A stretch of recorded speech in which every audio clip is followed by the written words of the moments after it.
Well, here are the two carburetors. This is the one I pulled off. Position these so you can see them. Oops. There's one I'm putting on. A little bit of a difference. Just took this one, machined it flat. They do warp up in time because you just keep tightening them here and here, and they bow like a U. I went through every passage, replaced the diaphragm, made sure. You can see the difference in the size of the opening. So let's put this bad boy on and see what we got.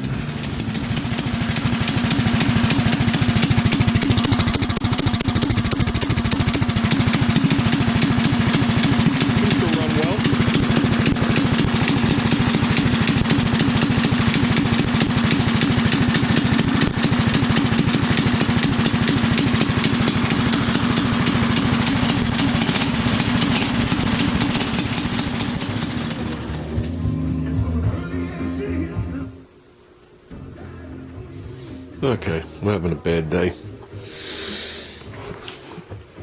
Well, what I do, carburetor's running rich. Now bear in mind, the carburetor ran mint until you got down to below here. Then after that, it would just have dead spots and the thing would like die and stumble. We found this clogged, so we're fine. So as long as you kept the fuel level up to where the pickup is, this is actually the pickup, you were good. This is the pulse jet. Okay, it actually sucks up this tube, goes through the cover, and there's also a passageways there. Has two little, if you want to call them reed valves with the gasket. Then pumps out here, comes out that little slit and goes into the tank.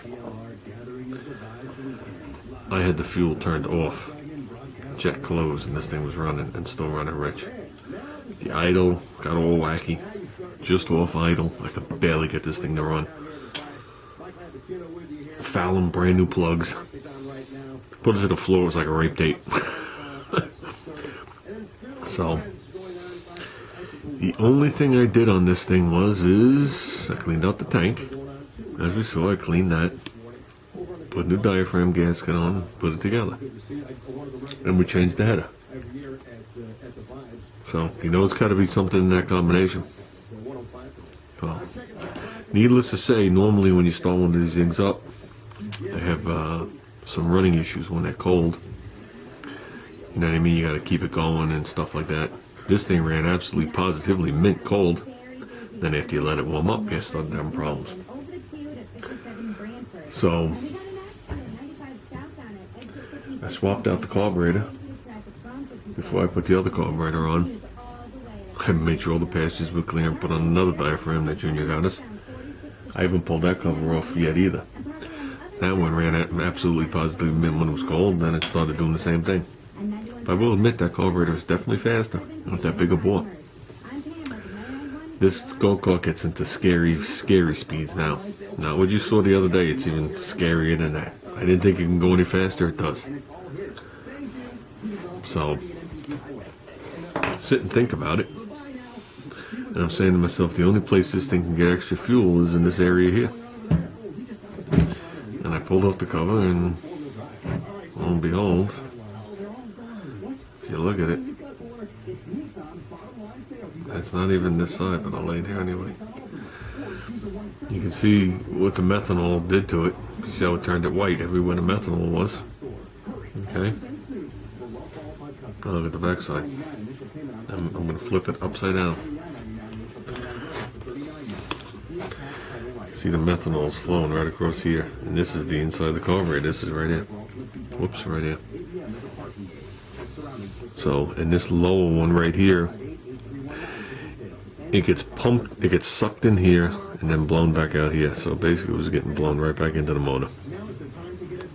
So it was pretty cool. You take off the cap, you can see all the extra fuel coming out of that, the little well that sits down in here. You know, you got a little boxed well that the little tube sits. You see it all flowing out of there, nice.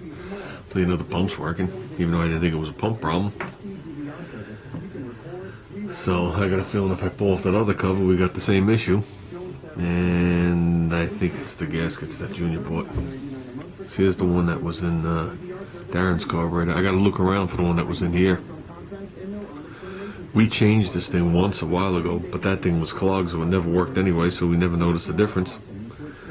So, the one that was in Darren's carburetor, it's made out of something different. I guess it can handle the methanol. This thing doesn't look too healthy, it's still in one piece. But the little flappies aren't flappy looking. But this is like 3 times thicker and stiffer. This is thin like a latex glove. So, I got a feeling you can see it's colored different right here. I don't know if you guys can see it on the carburetor, but like my finger made a stripe, it appears. That wasn't my finger.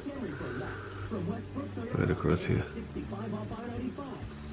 I'm gonna check that and make sure it's flat.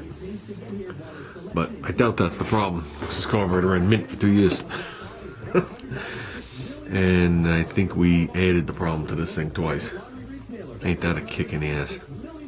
So, and to make things even worse, we're about 2 miles from home testing this thing, talking as it's running his stalls. So I hand him the handlebars to my bike, which mine's running. And by the way, the methanol motor on mine's running absolutely mint, so it's not a fuel problem. You know, the actual fuel itself. What was I going to say? I start his up, I turn around, and mine cuts off. So I okay. I go to start it, it didn't start, so I give it a little bit of gas and start it. The thing takes off with me holding the throttle, so it rips out from under me because I wasn't standing on it. Pulls a wheelie. With it nailed, obviously. I don't even know where it is. Oh, here it is. There's my header. Ripped that bad boy right off the back. So, I'll be putting that header back on. That's the one that came with my motor. Well, it's drying as we're speaking. I just pulled the thing off. That's the backside, and it was soaking wet. It's definitely bleeding through and just sucking in. So, I find it hard to believe that both carburetors were whooped up. There's got to be something with these gaskets. They just can't take it. So you can see this gasket's already bowed right here. They do come flat. So, that shouldn't happen in 10 minutes worth of running. It obviously cannot handle methanol. I'm going to put one of these in a cup and see what happens. But as the fuel's drying, you see where the fuel is. It's turning white. There shouldn't be fuel on this side. This is the spring side. Only over here there should be fuel. So, I'm gonna give this thing a shot, even though I think it's shot. It's the only thing I got. All the other ones we threw out. So, see what we got. Okay guys, problem solved. Now we can put this thing back together. Actually, that's the new gasket. I put the original one in there, which stopped the leakage, the blow-by. So now I was able to tune it with the jet again, and the thing runs absolutely mint like it used to. So this carburetor should be interesting to drive. I know it made this thing at like ridiculous speed today. So I got to get myself. I'll contact the people at the. I think it's Extreme Karting is the only people left here on Long Island. I'll get myself a couple of these diaphragms for methanol.